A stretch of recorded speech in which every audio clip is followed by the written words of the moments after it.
Breaking news now on the Night Beat. A brutal crash you will only see here on Wink News, caught on camera. It was around 6:30 a.m. on Palm Beach Boulevard when this crash sent this white car sliding down the street, then rolling upside down. Tonight we are hearing from the man who could only think about his 7-month-old child and his wife. Thanks for joining us on the Night Beat. I'm Taylor Wirtz. And I'm Justin Case. Fort Myers police told us one person was taken to the hospital. Another person was arrested. FMPD is still working to find out what else was at play here. Wink News reporter Ashley French is live just down the street from the station where this crash happened. Ashley, is the man who went to the hospital okay? Well, Justin, Taylor, the victim I spoke to involved in this crash, is fortunately doing okay. But where I stand where the crash happened earlier this morning, the wreckage still remains. As you can see, I'm going to let my photog pan over here. You can see some of the glass still shattered here along Palm Beach Boulevard here. That stretches pretty much almost near to the station. And this piece right here, this piece looks like a piece from the victim's car earlier this morning. Now, the victim did reach out to us to share his story after he was just released from the hospital, and his experience from the crash was caught in this exclusive video shared with Wink you're about to see here. What started as a quiet morning on Palm Beach Boulevard quickly became a scene.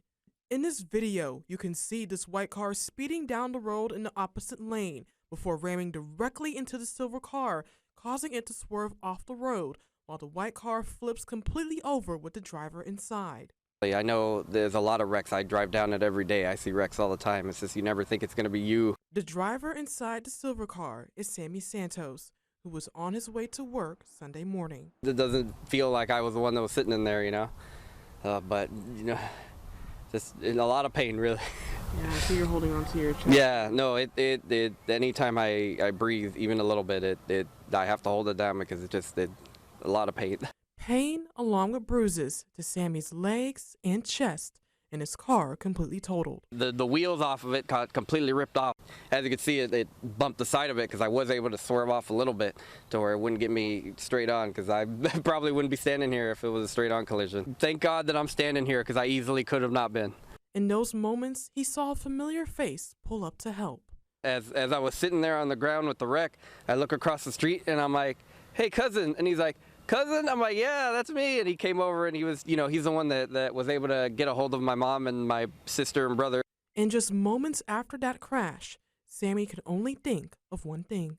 The first thing that really was going through is really just worrying about my baby and my wife, because, and you know, she's only 7 months old and I want her to lose her dad so early in her life, you know.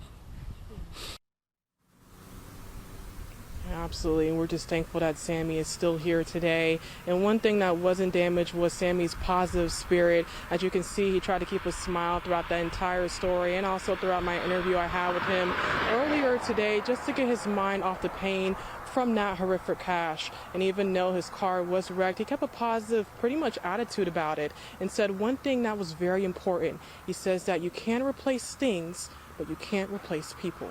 Justin Taylor. That's so true. And Ashley, you just showed us that shocking video with the white car upside down in the middle of the road. How is that driver doing tonight?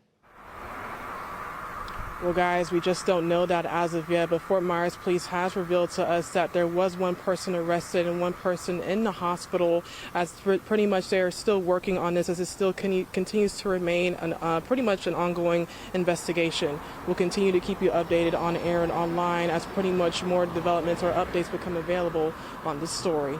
Reporting live on the Night Beat, I'm Ashley French, Wink News.